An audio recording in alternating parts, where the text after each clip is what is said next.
seperti tadi saya sampaikan, mungkin akan terkendala karena secara administrasi dia harus cukup umur untuk memenuhi administrasi pernikahannya.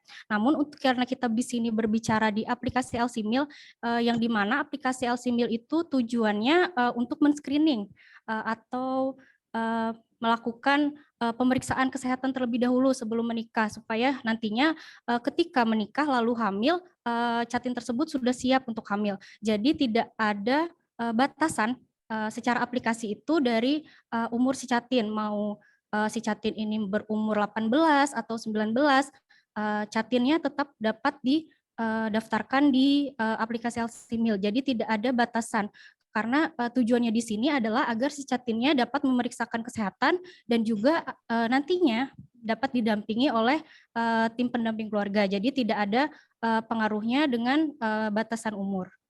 Begitu. Karena gini Bu, biasanya kan Catin itu datang ke kantor desa melapor. Nah, jadi pihak dari kantor desa ini kalau melihat dari Catin tersebut belum 19 tahun perempuannya, mereka tidak menyuruh untuk mendatangi kami TPK, Bu. Nah, jadi kami tidak memasukkan Catin itu ke dalam aplikasi kami. Biasanya TPK yang datang ke rumah saya sendiri, minta didampingi ke puskesmas, itu memang rata-rata memang umurnya termasuk 19 tahun, Bu. Nah, jadi kalau memang dari sekarang Catin itu mau di bawah dari 19 tahun memang harus dimasukkan, biar kami nanti koordinasi dengan pihak kepala desanya, pihak dari desanya. Ya, baik, benar sekali Bu. Jadi nanti Ibu sebagai tim TPK di sini? Iya. Oh ya. Iya. Jadi nanti Ibu sebagai tim TPK nanti bisa koordinasi sama penyuluhnya, sama penyuluh yang di desa binaan Ibu. Jadi nanti bisa koordinasi dengan pihak desanya Bu. Kalau sebenarnya aplikasi LCMIL ini sebenarnya mau di bawah umur atau misalnya ada kejadian hamil di luar nikah pun sebenarnya tidak ada masalah untuk didaftarkan di aplikasi LCMIL karena di aplikasi LCMIL tidak ada batasan seperti pernikahan resmi di KUA yang membatasi misalkan harus 18 tahun atau harus 19 tahun yang memenuhi yang harus cukup umur begitu. Jadi karena kita di sini berbicara aplikasi, jadi tidak masalah begitu. Nanti bisa dikoordinasikan aja lebih lanjut sama penyuluh KB-nya ya Bu. Ya. Ya.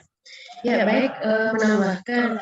Jadi kemarin kan kita sudah berdiskusi juga ya sama narasumber kita yang dari dinas kesehatan bahwa memang mau walaupun itu anak di bawah umur atau hamil di luar nikah atau tidak ada pasangannya itu tetap jadi target kita untuk dilakukan pendampingan begitu. Karena kan sasaran kita untuk menurunkan angka stunting ya. Jadi setiap ibu hamil atau calon pengantin atau pengantin yang memang dia tidak ada pasangannya itu tetap didampingin begitu.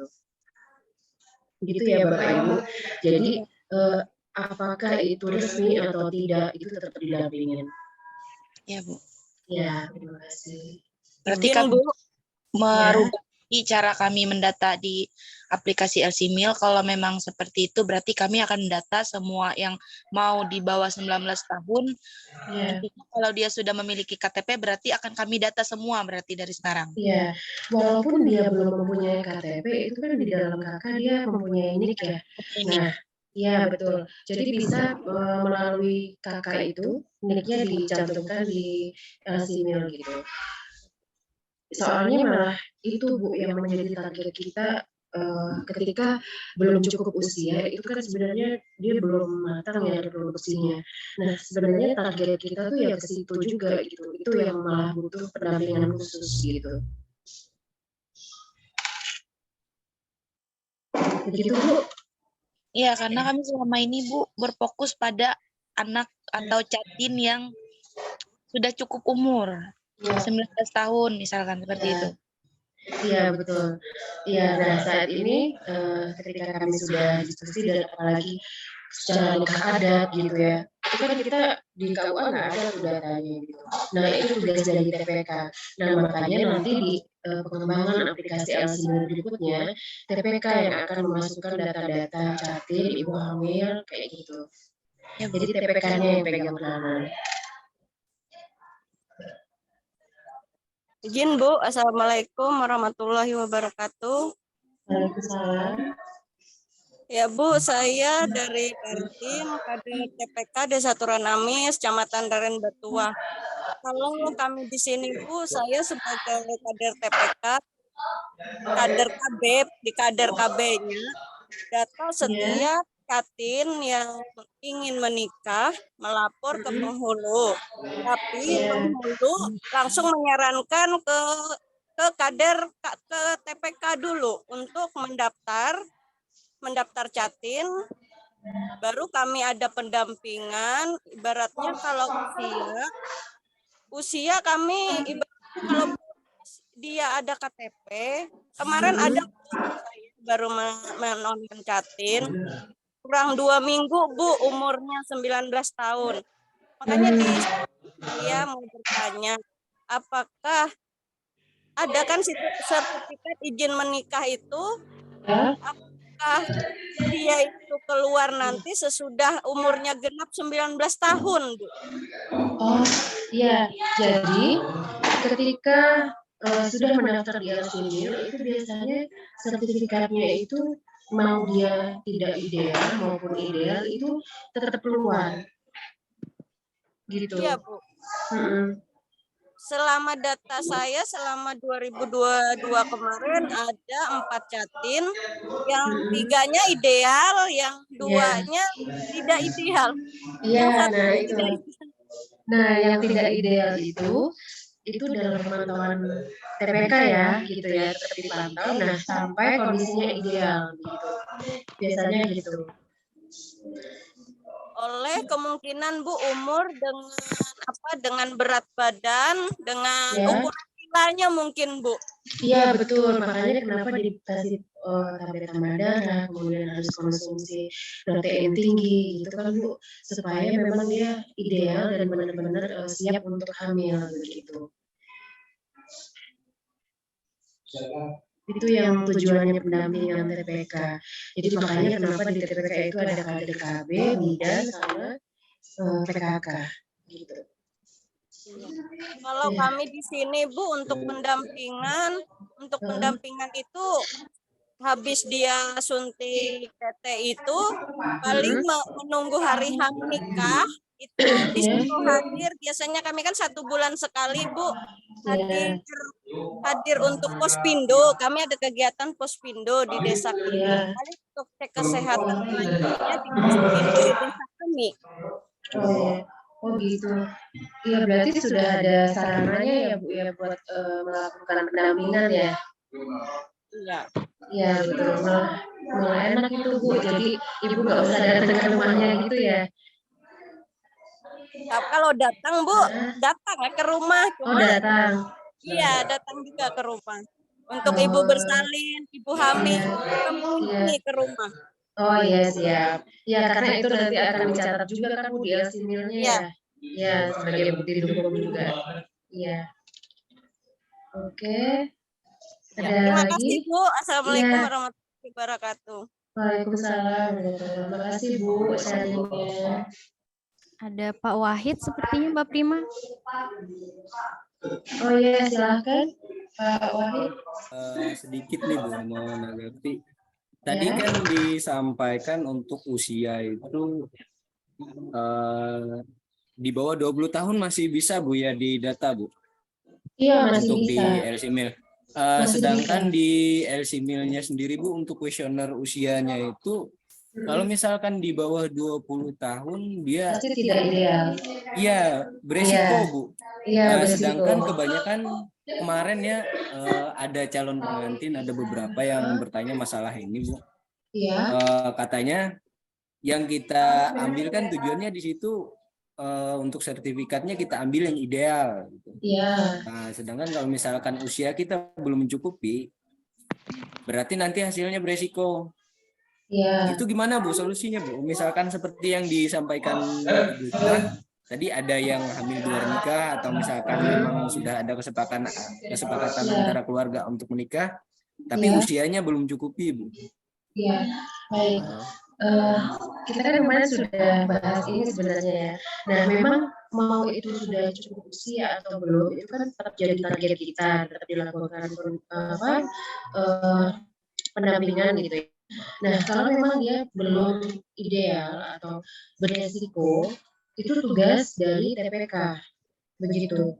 Jadi tim pendamping keluarganya nanti yang akan mendampingi supaya Catin itu dalam hamil itu memang tidak beresiko gitu.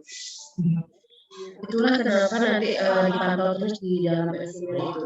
Gitu, Berarti masih bisa tetap dilaksanakan pernikahan, cuman untuk ya.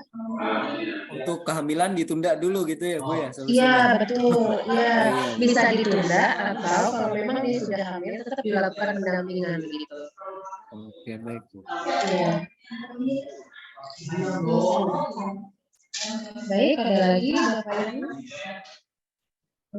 Silakan Bapak Ibu, apabila ada yang ingin didiskusikan.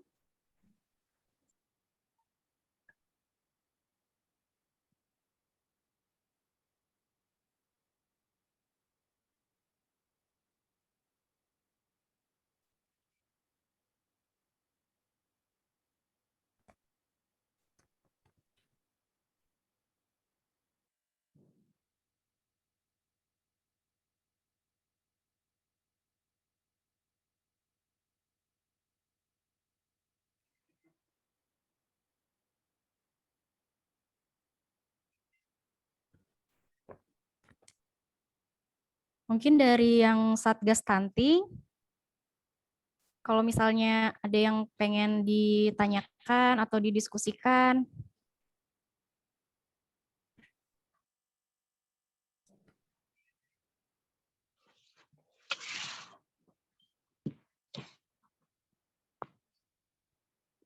Dari Satgas nggak diundang, Bu. Iya Pak, izin menginfokan Bapak Ibu kemarin kami mengundang juga untuk Satgas tambahan, jadi baru bergabung hari ini Bapak Ibu untuk tim Satgas Kabupaten Kota dan Provinsi. Iya. Ya. Jadi ini sudah kasih, bergabung juga. Nggih, sama-sama Pak. Sudah dikasih tahu Bu untuk Satgasnya. Oh iya Pak. Karena baru hari ini juga bergabungnya.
Sudah hadir itu Bapak Kakak Wil Kemenang Kalteng. Assalamualaikum Pak. Waalaikumsalam warahmatullahi wabarakatuh. Pak Mahfud. Nggih Pak. Ya. Besok sampean ke Pulang Pisau Pak insyaallah. Insyaallah. Nggih.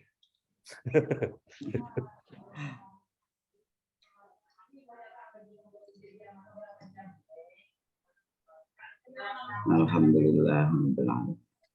Baik, Bapak Ibu, berhubung narasumber kita pada pagi hari ini sudah bergabung bersama kita di Zoom. Selamat pagi, Bapak. Selamat pagi, Bu. Baik, Pak. Selanjutnya, Bapak Ibu, kita akan mendengarkan paparan materi terkait sinergitas dan akselerasi program Bangga Kencana atau persiapan pranikah dalam penurunan stunting yang akan disampaikan oleh Bapak Kepala Kantor Wilayah Kementerian Agama Provinsi Kalimantan Tengah. Kepada Bapak Dr. Haji Nur Fahmi MM, kami persilahkan. Assalamualaikum warahmatullahi wabarakatuh.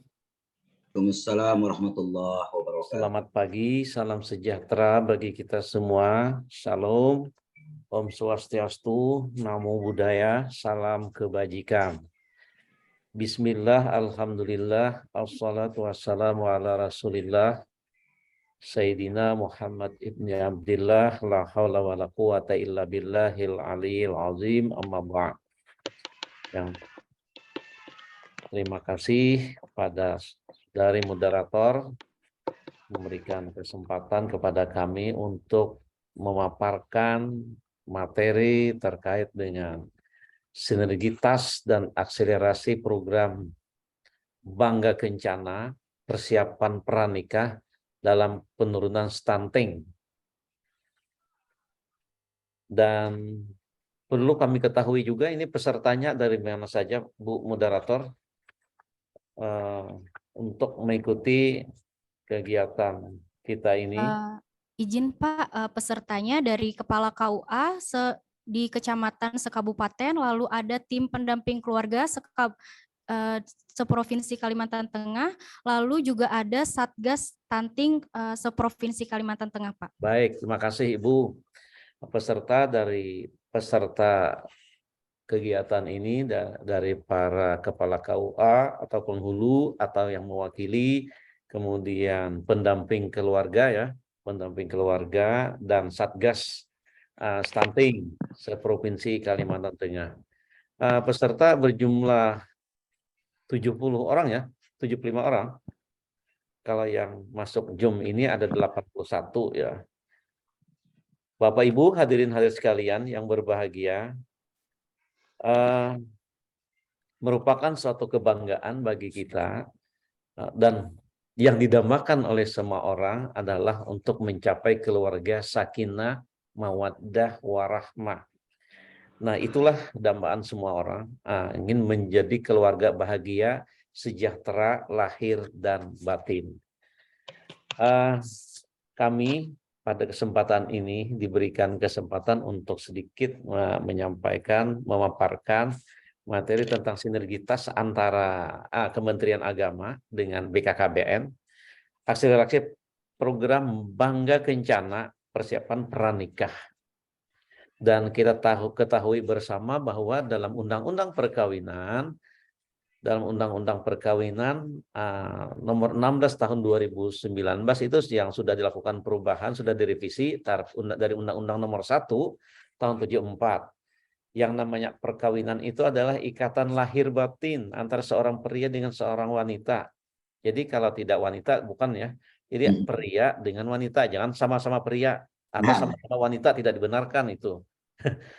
Baik dalam agama ataupun dari negara, ya tidak membenarkan karena ini sesuai dengan undang-undang antara pria dengan wanita, Pria dan laki-laki, Pak ya. ya, pria dan laki-laki tidak benar juga, atau perempuan dengan wanita tidak benar juga, atau antara keduanya.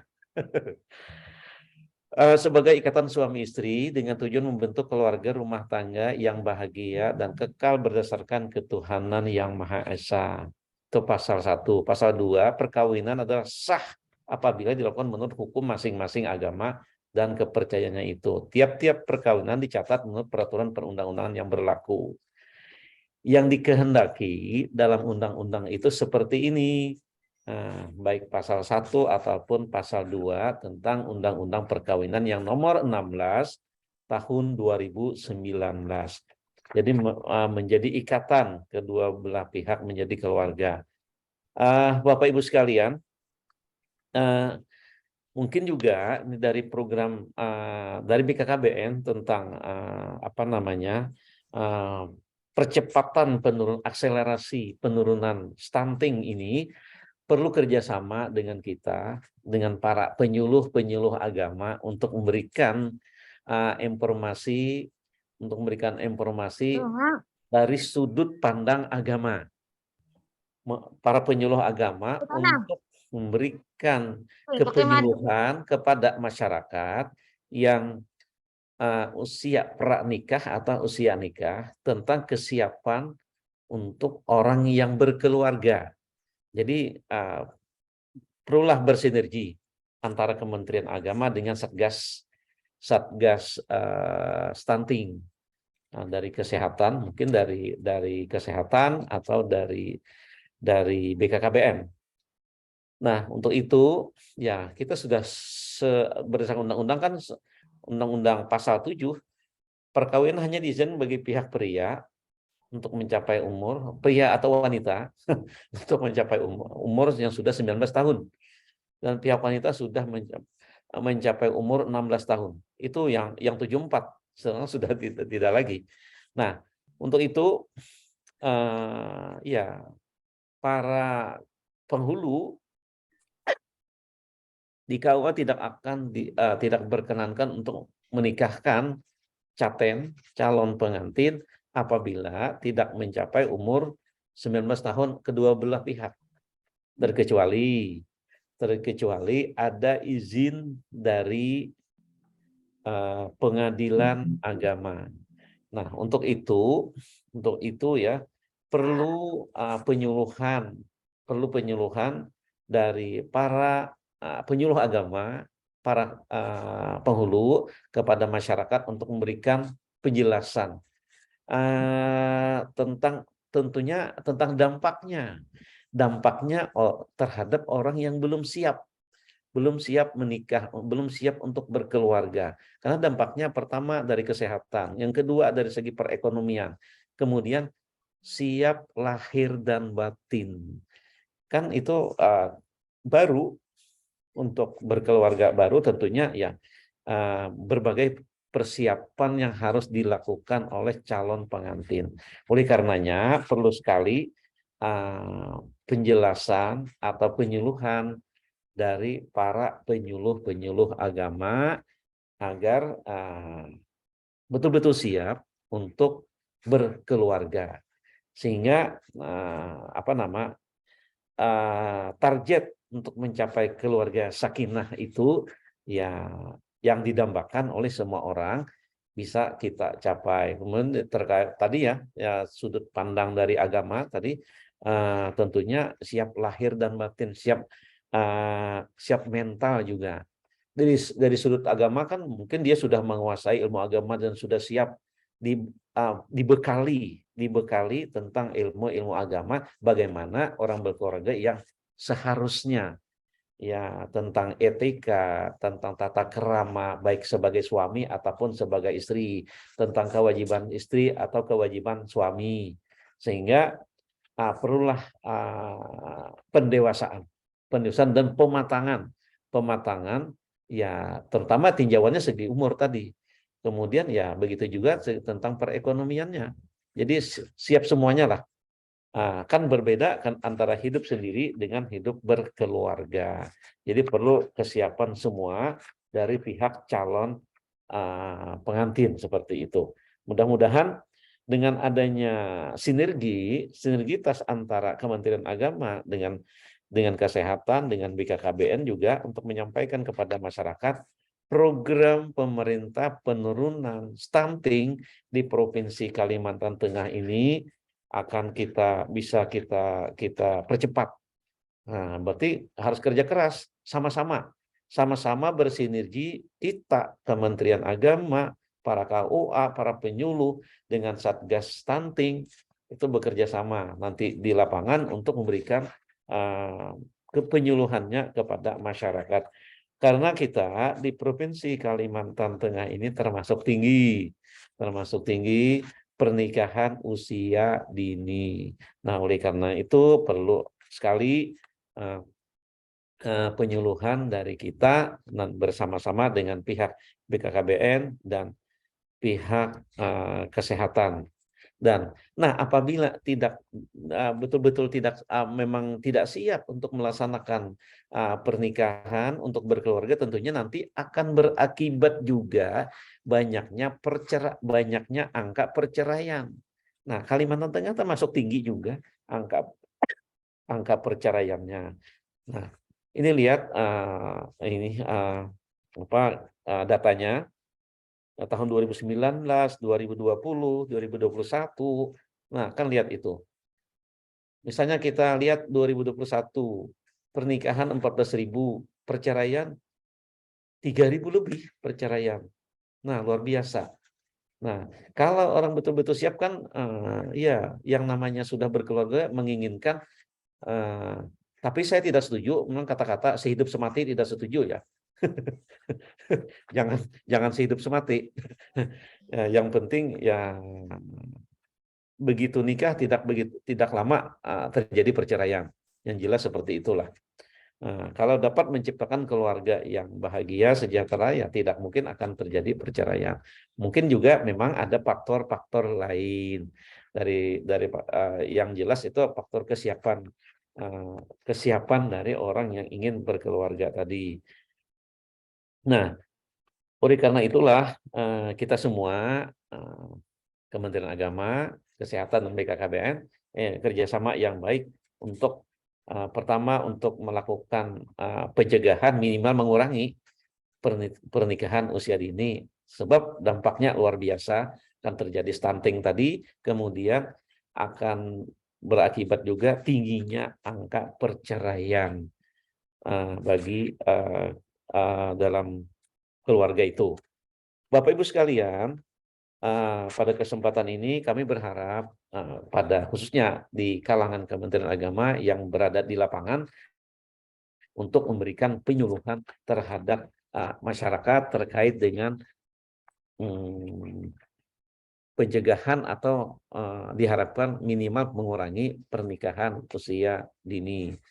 Kemudian program yang ada di BKKBN bisa disinergikan saja di kabupaten ataupun di kecamatan nantinya untuk dilaksanakan bersama-sama tentang program Bangga Kencana itu. Nah, jadi nantinya ya silakan Mbak bersinergi untuk di lapangan sehingga bisa terlaksana sosialisasi ataupun penyuluhan kepada masyarakat agar dilakukan pencegahan pernikahan usia dini, minimal pengurangan. Tapi kalau memang ya tidak bisa lagi dilakukan, ya memang ya kita yang jelas kita informasikan tentang dampaknya atau pengaruhnya terhadap orang yang melakukan usia dini. Mungkin tidak banyak yang bisa saya sampaikan pada kesempatan ini. Mohon maaf, terima kasih atas segala perhatian. Wassalamualaikum warahmatullahi wabarakatuh.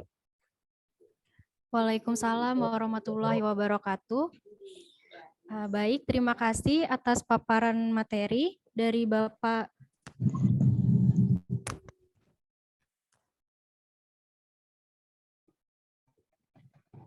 Dr. Haji Nur Fahmi MM.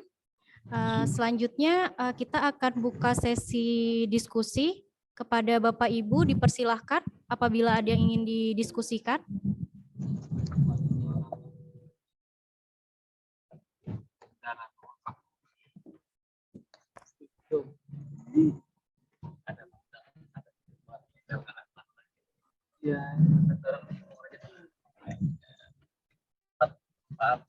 Mbak, mau tanya Mbak. Silakan Bapak. Dari Gunung Mas Mbak. Ya, silakan Pak. Misalnya ini Mbak, ada kejadian anak itu main sama masih SMA, main sama kawannya 3 hari nggak dibawa ke tempat lakinya 3 hari, akhirnya sama orang tuanya dinikahkan langsung, itu gimana Mbak? Oh iya, siap. Terima kasih Pak. Silakan. Bagaimana Pak? Mau langsung dijawab atau dipersilakan bagi ada yang ingin bertanya lagi? Ditampung dulu ya, 3 orang ya. Boleh. Siap, 3 Pak. orang. Baik, silakan Bapak Ibu. 2 pertanyaan lagi. Assalamualaikum. Waalaikumsalam. Silakan Ibu. Assalamualaikum warahmatullahi wabarakatuh. Bapak Kanwil yang kami hormati, saya penyuluh agama Pak dari Kabupaten Kapuas. Hajah Nurhayati, Pak. Nggih. Halo, nggih. Silakan, Bu.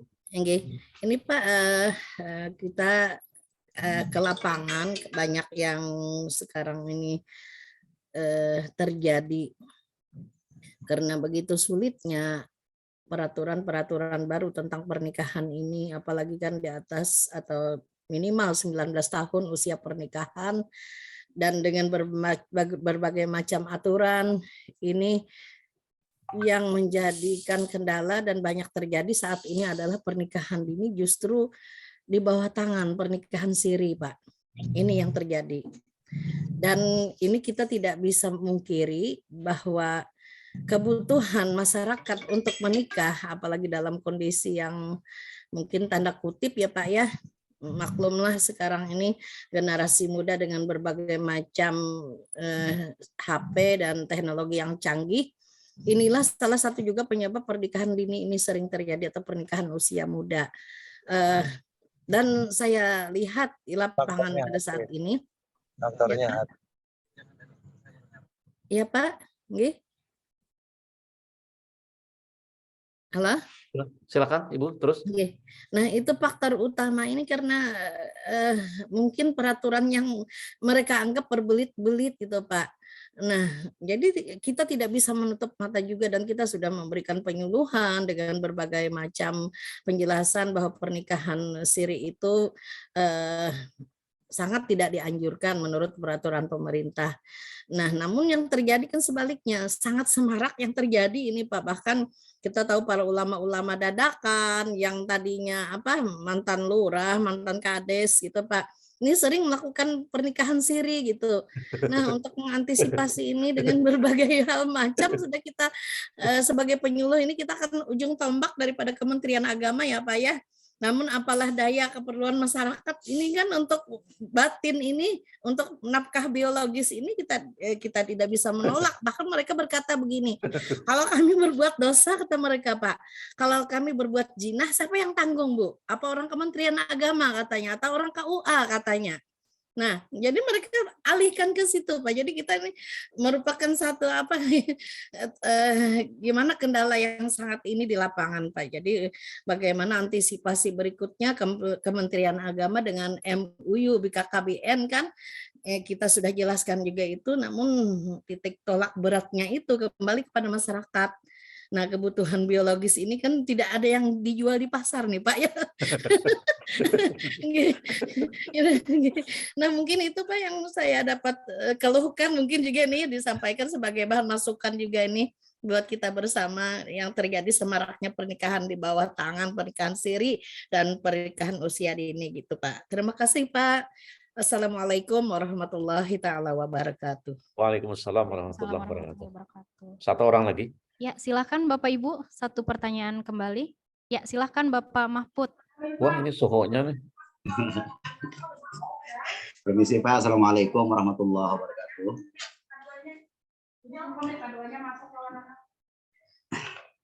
Yang pertama, ini sifatnya permohonan Pak. Di Kementerian Agama ini kan sudah ada program BRUS Pak, Bimbingan Remaja Usia Sekolah. Nah, untuk tahun ini informasi yang ulun terima dari seksi Bimas Islam itu jumlahnya cuma 100 orang, Pak, untuk 8 kecamatan di Kabupaten Pulang Pisau. Jadi ulun memohon kalau bisa, karena ini dalam rangka mendukung sinergitas antara Kementerian Agama dengan pihak-pihak lain dalam rangka untuk pencegahan stunting dari hulu, otomatis berarti termasuk di situ adalah KUA kan sebagai pelaku utamanya dalam rangka usaha untuk pencegahan stunting dari hulu ini. Nah kalau bisa tidak di tahun ini, mungkin di tahun depan bisa ditambahkan Pak jumlah anggaran untuk kegiatan bimbingan remaja usia sekolah atau BRUS ini. Memang tahun ini dan tahun kemarin sudah ada terus Kementerian Agama sebagai bentuk dukungan Kementerian Agama terhadap program pemerintah dalam rangka penanggulangan stunting dari hulu ini, Pak. Kemudian yang kedua, memohon arahan aja dari Bapak ini, kurang lebih masalahnya dengan Ibu tadi, Cuma permasalahannya pada pandangan masyarakat bahwa stunting itu, sebagian masyarakat berpandangan bahwa itu adalah faktor genetitas atau keturunan. Iya betul. Betul. Bukan Oke. karena pernikahan usia Bukan, dini ya Pak nah Mahfud Masya ya. Allah, ya itu. Jadi mungkin Betul, ada betul. kiat-kiat apakah yang berhubungan dengan apa namanya ajaran agama atau apa yang kira-kira bisa jadikan senjata bagi kita untuk memberikan pemahaman khususnya kepada masyarakat calon pengantin yang beragama Islam, Pak, tentang pentingnya apa itu nih pencegahan stunting ini berdasarkan pandangan dari Kementerian Agama atau dari sudut pandang agama. Demikian, Pak. Terima kasih. Assalamualaikum warahmatullahi wabarakatuh. Waalaikumsalam warahmatullahi wabarakatuh. Ibu bisa langsung ya? Ya, silakan Bapak. Makasih Bu moderator. Pertama dari Gunung Mas kait dengan ini contoh barangkali ada kejadian yang sampai menghilang selama ya lebih kurang 3 hari misalnya. Langsung ketika balik ke rumah langsung dilakukan pernikahan. Kan tidak ada persiapan. Tidak ada persiapan, keluarganya langsung mengambil kesimpulan. Mau tidak mau, suka tidak suka, ya akan terjadilah pernikahan percepatan di sana. Ya, kalau terjadi seperti demikian, maka kan tidak akan tercatat. Pertama, tidak akan tercatat di secara administrasi di KUA. Kan kalau mau nikah tercatat itu kan ada proses pendaftaran dan lain-lain. Ya banyak hal dulu persyaratan yang harus diikuti agar nikahnya tercatat. Ya. Itu kan ya semacam musibah nih, semacam musibah kejadian yang tidak diinginkan oleh semua orang. Berarti kembali kita ke punya Pak Mahfud tentang perlunya bimbingan remaja usia sekolah. Jadi kita kembali ke asal supaya jangan terjadi hal-hal yang itu tadi. Perbanyak penjelasan informasi tentang pernikahan itu, manfaatnya yang nikah yang sesuai dengan aturan kepada masyarakat. Jadi perbanyak penyuluhan dan pemberian bimbingan kepada para remaja. Nah itu kembali ke sana. Nah tapi karena ini memang sudah terjadi, ya kami berharap kepada orang tuanya kalau bisa bersabar sambil menjalankan proses agar nantinya yang bersangkutan nikah tercatat. Jadi ini dulu diusahakan dulu, jangan langsung ketika 3 hari datang hilang, 3 hari datang langsung dilakukan pernikahan. Jangan dulu, usahakan dulu. Konsultasi lah paling nggak ada ke KUA. Ya datang loh konsultasi dulu ke KUA. Nih kami ini kejadian seperti ini ya. Apa boleh buat kan? Kita jangan malu lagi. Apa boleh buat karena itu musibah, anggap saja musibah. Betul, Pak. Begitu. Konsultasi dulu ke KUA untuk mencari jalan keluarnya, solusinya karena ini musibah yang terjadi pada salah satu keluarga. Jadi menurut saya itu Pak dari Gunung Mas, jangan langsung sarankan kepada yang bersangkutan kepada orang tuanya, jangan langsung dilakukan pernikahan. Minta cari jalan keluar dulu, konsultasi ke KUA untuk gimana sih yang sebaiknya kejadian yang menimpa pada diri seseorang. Tuh, untuk Pak Gunung Mas. Kemudian yang kedua dari ibu dari Kapuas. Ibu penyuluh atau penyuluh ya? Dari penyuluh Pak, penyuluh dari Kecamatan Selat Kabupaten Kota Kapuas. Ibu Hajah Nur Hayati. Nggih Pak. Kecamatan Mantalat kah? Nggih, Kecamatan Selat. Oh, Selat. Berarti di kota ya? Nggih, di kota Pak. Nggih. Kapuas. Kota kota juga banyak terjadi pernikahan usia dini. Nggih, marak sekali saat ini. Ini terjadi nikah siri yang tidak tercatat, kemudian nikah usia dini. Ibu kan sepertinya ibu ini menyalahkan aturan yang berbelit-belit. Ya, masyarakat Pak, bukan kita dari ASN tidak, tapi masyarakat. Regulasi yang ada. Regulasi. Kita berikan pemahaman masyarakat menganggap itu peraturan yang berbeda. Kita berikan pemahaman. Dan kalau ingin mendaftar di KUA, para penyuluh dikawal dan dibantu. Jadi perlu bantuan kita kepada orang yang ingin betul-betul ingin melaksanakan, ingin mendaftar. Ya, sejak mulai pendaftaran ya, perlu bantuan oleh para penyuluh. Jadi supaya mereka jangan beranggapan ini sulit. Kita bantuan kepada mereka agar tercatat. Nah, lain halnya kan tadi juga bukan hanya usia dini, ada juga yang kedua yang pertanyaan Ibu seperti mantan kades, mantan lurah melaksanakan itu lain lagi. Itu lain lagi, itu orang dewasa betul-betul siap, itu cuma kesengajaan aja itu. Itu kesengajaan, Ibu. Kalau orang yang sudah berpengalaman itu kesengajaan. Nah, tapi tetap para penyuluh tetap jalankan tugasnya untuk memberikan penyuluhan kepada masyarakat. Nah, jadi sasaran kita adalah tentang remaja. Kalau orang tua yang mantan-mantan itu ya tidak perlu lagi ya. Itu kerjaan mereka. Tidak perlu lagi kita berikan jelasan, dan itu sudah paham dan mengerti karena orang berpengalaman, dan itu adalah faktor kesengajaan bagi mereka. Nah itu.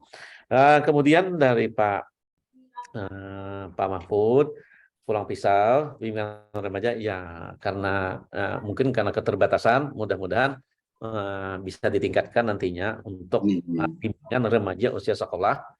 Ya anggaplah pranikah ya, usia sekolah, remaja pranikah tingkat SMA atau MA itu perlu diperbanyak, mungkin ini diperbanyak,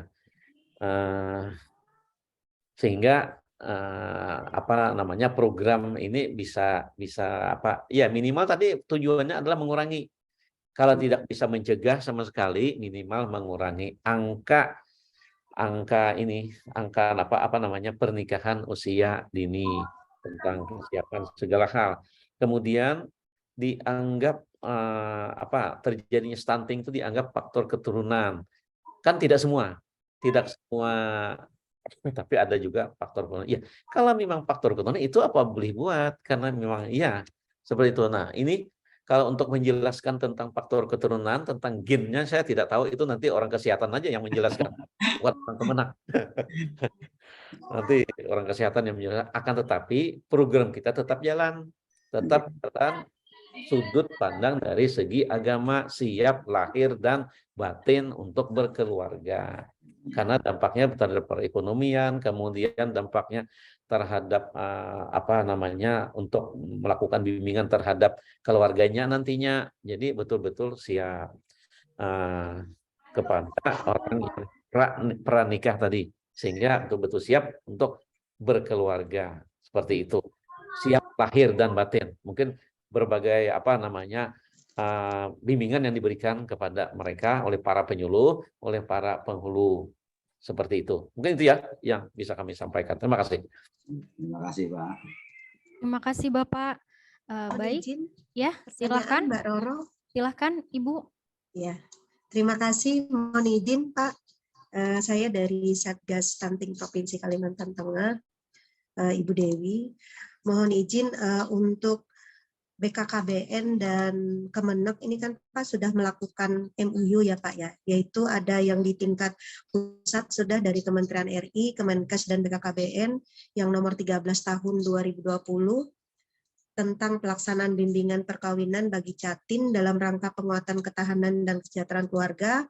Terus juga ditindaklanjuti dengan adanya MOU BKKBN dengan Kemenek Provinsi Kalteng pada bulan November tahun 2021 ya? Tentang intervensi Jatim atau PUS melalui bimbingan pernikah.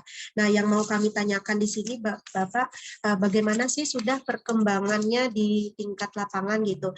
Apakah di Kemenak sendiri atau KUA itu program pendampingan konseling dan pemeriksaan kesehatan 3 bulan pranikah itu apakah sudah dijadikan sebagai prasyarat untuk Jatim yang mendaftar di pernikahan di KUA?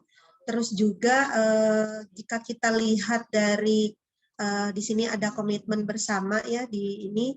Nah, apa sih kendala yang dihadapin dari KUA gitu Pak? di dalam mendukung kegiatan percepatan penurunan stunting terkait dengan terutama calon pengantin ini, Pak. Terus yang ketiga untuk bimbingan calon pengantin ini kan Pak, kita dari Satgas itu ada namanya tim pendamping keluarga. Nah, tim pendamping keluarga ini bagaimana caranya mendapatkan data ini yang di luar terdaftar di aplikasi LCMIL ya Pak ya, karena kadang kan ada yang tidak bisa mendaftar di aplikasi LCMIL dan kadang kita itu meminta TPK atau Satgas untuk manual bisa menghubungi KUA terdekat untuk mendapatkan data itu, sehingga data by name by address ini nanti bisa dilakukan pendampingan oleh teman-teman TPK. Apakah ada prosedur tertentu untuk mendapatkan data itu atau seperti apa? Mungkin Baik, itu Bapak. Terima kasih. Terima kasih Ibu Ketua Satgas Kalteng. Siap. Nah, untuk menjawab pertanyaan Ibu, kami silakan Kepala KUA untuk menjawab karena langsung praktik di lapangan yang terjadi. Ya sudah Pak Mahfud aja, apa yang terjadi, apa kesulitannya, apa kendalanya, apa yang sudah dilakukan kerjasama kita dengan adanya MOU itu. Silakan Pak Mahfud. Biar kita sama-sama analisa nanti Pak. Betul sekali Bu, dan ini insya Allah termasuk bagian yang kami tunggu untuk diskusi masalah ini Bu.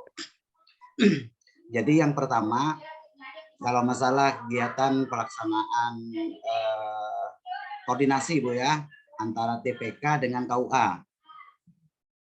Kalau kita kemarin mendengar penjelasan dari materi yang pertama kemarin, bahwa KUA itu kan pihak eksekusi yang tahap keempat Bu.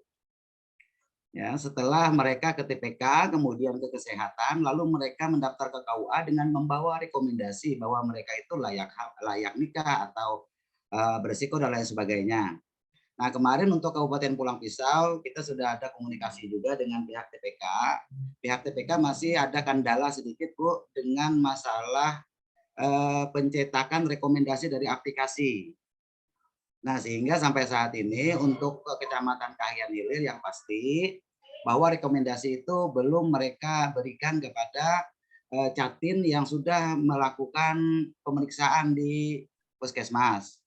Yang disampaikan ke KUA itu hanya surat keterangan telah imunisasi tetanus toxoid. Nah, artinya pengantin ini kan sudah ke Puskesmas, tetapi mereka hanya mendapatkan surat keterangan telah imunisasi tetanus toxoid, tetapi rekomendasi apakah mereka itu layak nikah atau tidak itu masih belum dilampirkan dalam berkas mereka. Nah, setelah kami koordinasikan dengan pihak kesehatan, ya yang menjadi masalah kata mereka tadi bahwa mereka itu melakukan pemeriksaannya dengan mengisi formulir manual. Nah, sehingga untuk formulir yang dicetak dari aplikasi masih belum, entah kendalanya apa kita juga belum begitu mengerti. Kemudian yang masalah pembinaan, seperti yang sudah ulun sampaikan tadi, di semua kabupaten itu sudah ada dana anggaran BRUS tadi Bu. Itu diantaranya ada juga program lain, bimbingan perkawinan juga ada. Cuma yang diserahkan ke KUA pelaksanaannya kan ini BRUS. Jadi maksud kami tadi ada 100 jatah 100 orang satu kabupaten, sementara kami itu kan 8 kecamatan. Kalau dibagi itu kan Bu, hanya sekitar kurang lebih 25-an lah begitu. Nah, jadi kami mengharapkan itu tadi kan kalau bisa ditambah 20 tahun akan datang. Karena kalau diukur dengan pernikahannya, rata-rata kalau untuk Kahiyang Hilir itu kan sekitar 20 lah per bulannya. Nah, kalau hanya setahun kan berarti sekitar 250. Kalau bisa kan minimal separuhnya lah kalau bisa. Gitu. Kemudian untuk masalah materi stunting, itu yang pertama seperti yang dijelaskan tadi bahwa kami tidak menerima pernikahan di bawah usia 19 tahun. Itu jelas sudah kan unsur yang mendukung pencegahan stunting dari hulu sudah. Kemudian yang kedua, materi bimbingan kami juga sudah kami masukkan. Bahkan ada banner, ada spanduk ya yang tulisannya mengarah kepada anjuran untuk menunda kehamilan, bukan menunda pernikahan, karena KUA kan tetap mengizinkan pernikahan di umur 19 tahun atau lebih. Sementara idealnya untuk menikah itu kan 21 ke atas begitu. Tapi yang kita buat spanduknya itu adalah untuk menunda kehamilan sampai pada usia yang betul-betul baik untuk hamil. Jadi sekalipun nikahnya umur 19 tahun, tapi hamilnya kalau bisa ya umur 23 ke atas begitu Bu. Mungkin itu beberapa informasi dari KUA Kecamatan Kahiyang Hilir.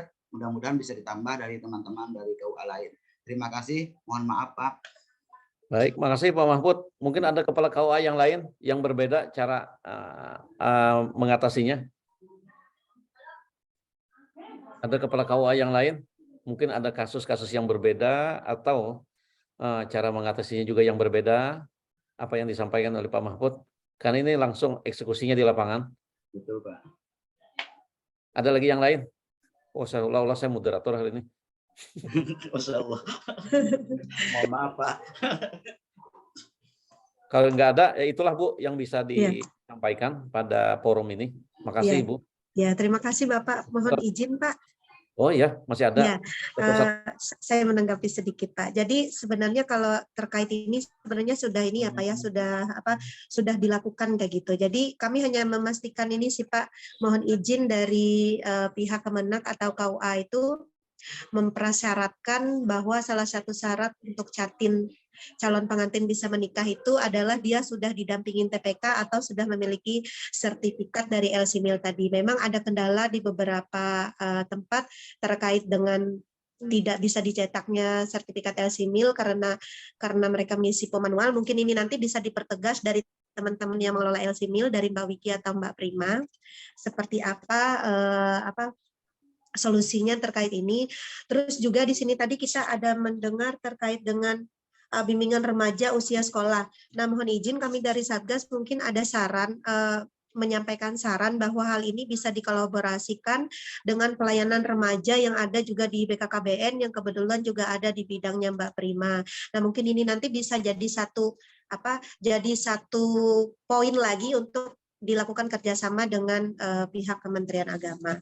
Boleh, Terus Bu. juga Bapak, ya mohon izin, kami kan dari Satgas ya Pak ya, jadi setiap kabupaten kota itu sudah ada Satgas kabupaten, jadi nanti mohon izin bisa dipermudah ketika mereka akan melakukan komunikasi terkait berapa calon pengantin yang akan menikah di kantor KUA di masing-masing wilayah.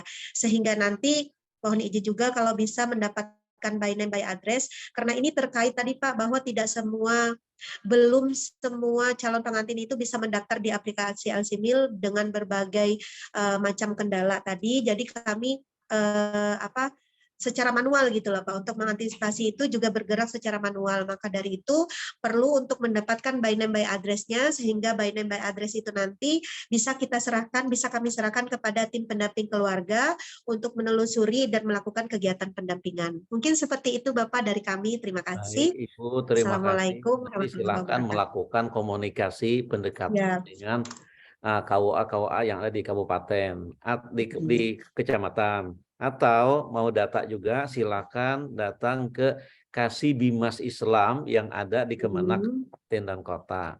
Jadi para Satgas Kabupaten koordinasikan saja dengan Kasih Bimas Islam yang ada di Kemenak Kabupaten. Oh iya. Jadi untuk mendapatkan data-data itu. Oh iya. Kasih Bimas Islam yang ada di kabupaten Bu, silakan. Oh di kabupaten ya Pak ya, Kasih Bimas Islam. Kasih Bimas Islam di kabupaten masing-masing. Siap Bapak. Bapak izin kalau untuk data yang menikah usia dini ada ya Pak di Kemenak Pak? Kalau dia melaporkan ada sih. Menikah usia dini yang tidak melaporkan ini yang. Oh iya. Tapi ada Pak ya yang melaporkan ya. Nah, tergantung masyarakat melaporkan. Iya. Kalau dia nikah usia dini. Dari pengadilan agama tentunya ada. Tapi kalau dia tidak dinikahkan oleh KUA tidak ada datanya. Ada yang dinikahkan oleh KUA saja. Usia dini, tapi dia sudah mendapatkan rekom dari pengadilan agama. Siap Bapak, terima kasih penjelasannya. Terima kasih. Baik, silakan Bapak Ibu apabila ada yang ingin didiskusikan.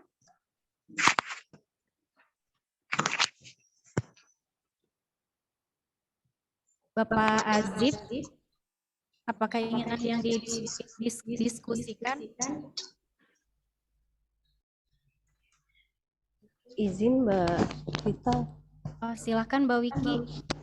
Iya, saya cuma ingin ini aja ya, berbagi informasi aja. Tadi kan sudah disinggung juga oleh Mbak Dewi Satgas Provinsi Kalteng terkait dengan kolaborasi ya, terkait BRUS ya.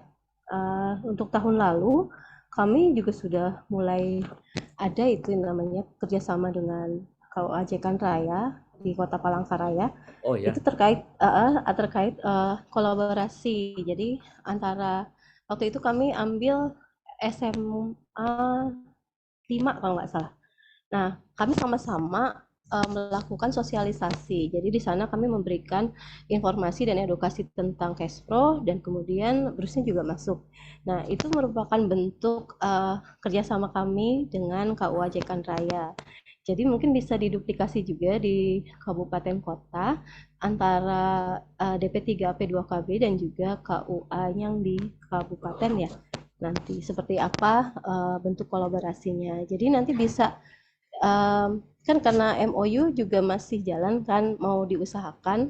Jadi nanti bisa berbicara nanti di sana seperti apa bentuk kolaborasinya itu. Jadi kami sudah mencontohkan seperti itu, Mbak Dewi. Mungkin itu aja, Mbak Vita. Oke. Pulang Pisau sudah jalan juga seperti itu, Bu. Iya, iya. Terima kasih, Bapak. Kabupaten lain juga ikuti seperti yang di Kota Palangkaraya, langsung ke KUA Jekan Raya ya. Nah, itu juga di kabupaten lain, di kecamatan lain, Satgas silakan cari informasi di kabupaten-kabupaten itu kapan dilaksanakan bimbingan remaja itu, bimbingan remaja usia sekolah itu, nanti ikut ke sana dari BKKBN atau dari Satgas, ikut aja ke sana. Silakan untuk melaksanakan kegiatannya, programnya untuk berkolaborasi dengan Kementerian Agama yang ada di kabupaten atau di kecamatan, silakan. Oke, baik Pak. Izin Pak, izin Bu, izin. Ya, siap, silakan Pak. Dari Sukamara, Bu. Ya, silakan Bapak Aspiani. Ya, terima kasih. Assalamualaikum warahmatullahi wabarakatuh. Selamat pagi, salam sejahtera untuk kita semua. Yang kami hormati Bapak Kepala Kantor Wilayah Kementerian Agama, Bapak Dr. Haji Nur Fahmi, seluruh rekan-rekan yang hadir dalam acara Zoom ini. Terima kasih. Jadi kami ingin sharing, Bu. Kalau kami di Sukamara itu sebelum terjadinya COVID, kami dengan BKKBN Kabupaten beserta dengan KUA, kami mengadakan sosialisasi ke sekolah-sekolah tingkat atas. Kami jemput bola, Bu. 5 kecamatan kami datangi ke sekolah-sekolah menengah atas. Jadi alhamdulillah kami beberapa tahun sampai 3 tahun kami kerjasama antara BKKBN dengan KUA, Kemenag, itu alhamdulillah berjalan. Nah setelah COVID itu yang kami selama 2 tahun COVID kami tidak ada bimbingan atau sosialisasi tentang pernikahan terhadap anak-anak sekolah.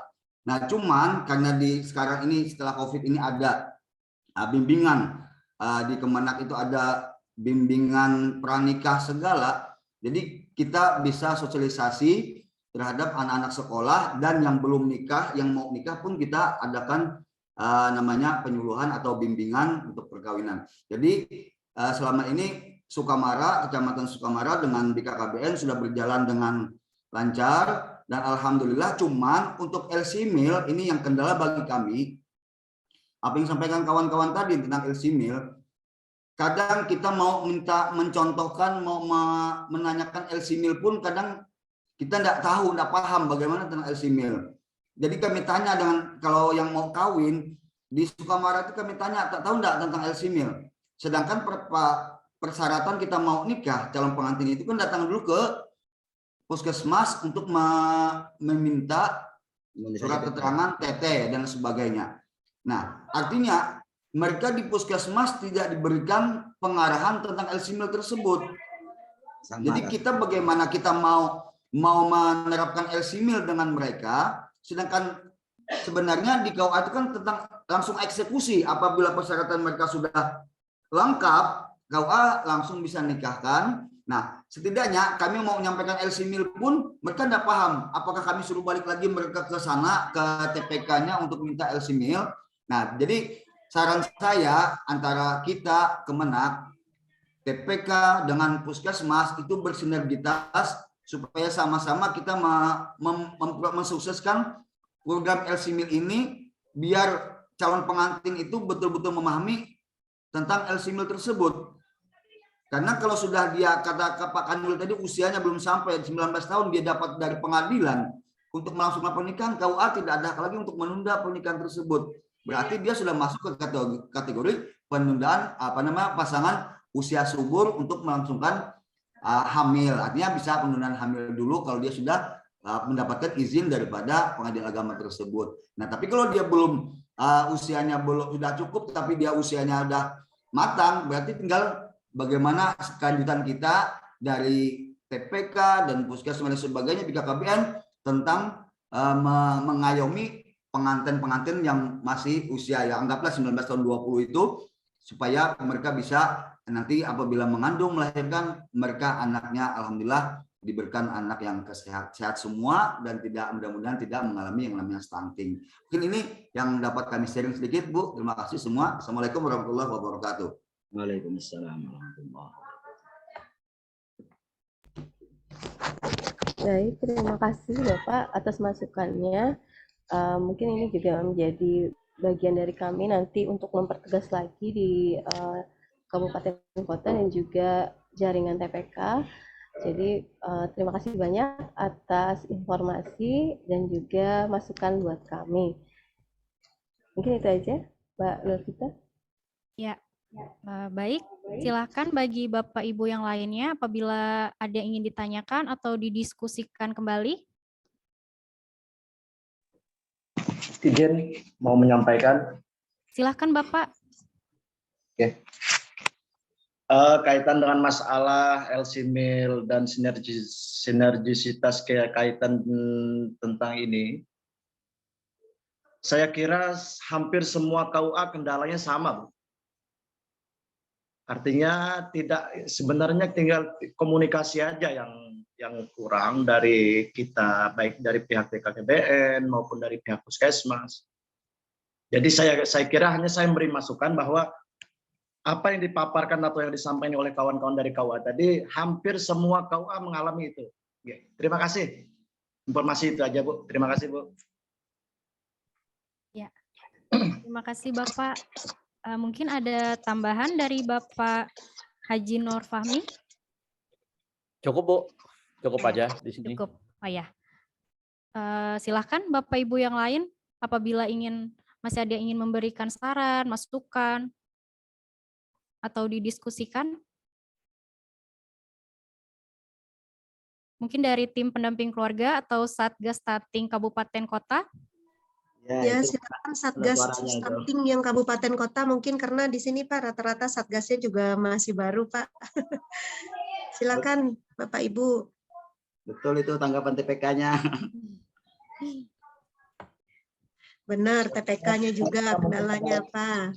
Saya kira mungkin ada pertemuan intens nanti, Bu. Intens kaitan masalah ini dengan pihak BKKBN, kemudian dari TPK-nya, berapa orang per kabupaten itu. Biar kita bertemu, kemudian kita paham, kenal satu sama lain.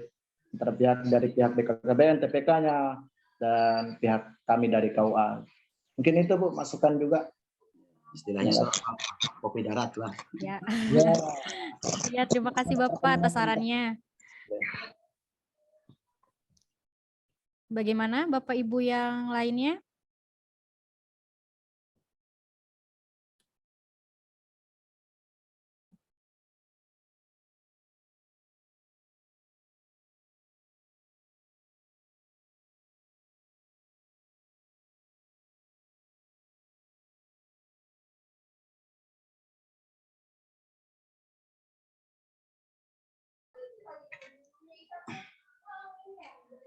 Mohon Baik, maaf. Bapak ya.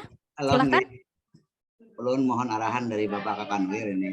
Sehubungan dengan apa yang disampaikan oleh Ibu Ketua Satgas tadi, Pak. Apakah katanya KUA itu sudah menetapkan bahwa rekomendasi dari TPK atau dari pihak kesehatan itu menjadi salah satu syarat untuk pencatatan nikah di KUA. Nah, kalau kita mengacu kepada peraturan perundang-undangan yang berlaku, tentu saja itu kan tidak bisa, Pak. Tapi kalau kita memperhatikan tentang kerjasama dan sinergitas antara Kemenak dengan apa namanya Satgas ini, apakah itu bisa? Apa mungkin KUA sendiri yang bijaksanai bahwa sampean harus dahulu dapat ini, baru boleh pencatatan nikah, itu bagaimana, Pak? Mohon arahan. Mungkin ini sudah ke ranah hukum, Pak. Terima kasih. Baik, makasih Pak Mahfud. Terkait dengan karena kita kan melakukan MOU dengan BKKBN dengan kesehatan terkait dengan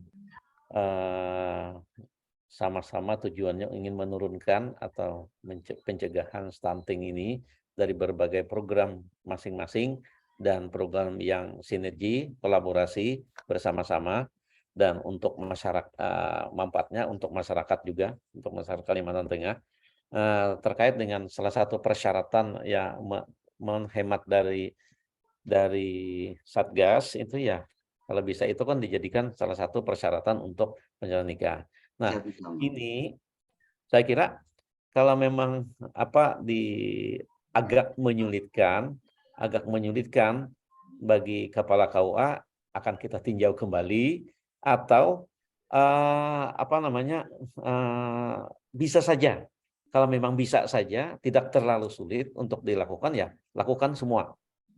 Nanti kita diskusikan saja semua kepala KUA agar bisa berdiskusi terkait dengan ini supaya program tetap jalan, dan bagi kita tidak menambah beban seperti itu. Nah, akan kita diskusikan, kita tindak lanjuti nanti terkait dengan ini agar semua sama kabupaten kota se-provinsi Kalimantan Tengah.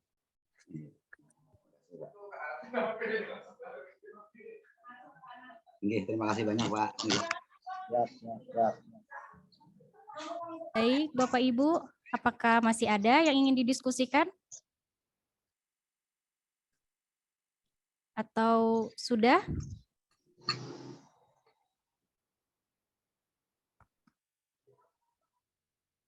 Saya kira cukup ya. Oh ya. Ini koordinasi aja antara sesama kawan-kawan KUA. Ya, baik Bapak. Untuk Bapak Haji Nur Fahmi, sudah tidak ada lagi yang ditambahkan, Pak? Sudah, Bu. Cukup, Bu. Baik. Demikian Bapak Ibu paparan materi dan diskusinya bersama Bapak Dr. Haji Nur Fahmi MM selaku Kepala Kantor Wilayah Kementerian Agama Provinsi Kalimantan Tengah. Kami sampaikan terima kasih banyak kepada Bapak yang telah berkenan hadir dan berbagi bersama kami pada hari ini.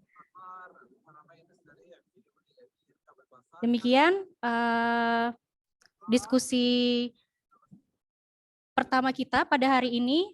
Terima kasih banyak. Mungkin kita akan lanjut kembali nanti di sesi yang kedua, narasumber yang kedua. Kita istirahat terlebih dahulu ya Bapak Ibu, mungkin sekitar 10 menit, sekitar jam 10 ya, 10 tepat nanti Bapak Ibu kita akan bergabung kembali di Zoom yang sama dengan narasumber yang akan memberikan materi di materi yang kedua. Demikian Bapak Ibu, terima kasih banyak. Oke, sama-sama, terima kasih. Izin keluar Ibu, makasih semuanya. Ya, terima kasih banyak Bapak. Sama-sama Pak. Terima kasih juga sama-sama. Terima kasih Pak. Bu Wiki.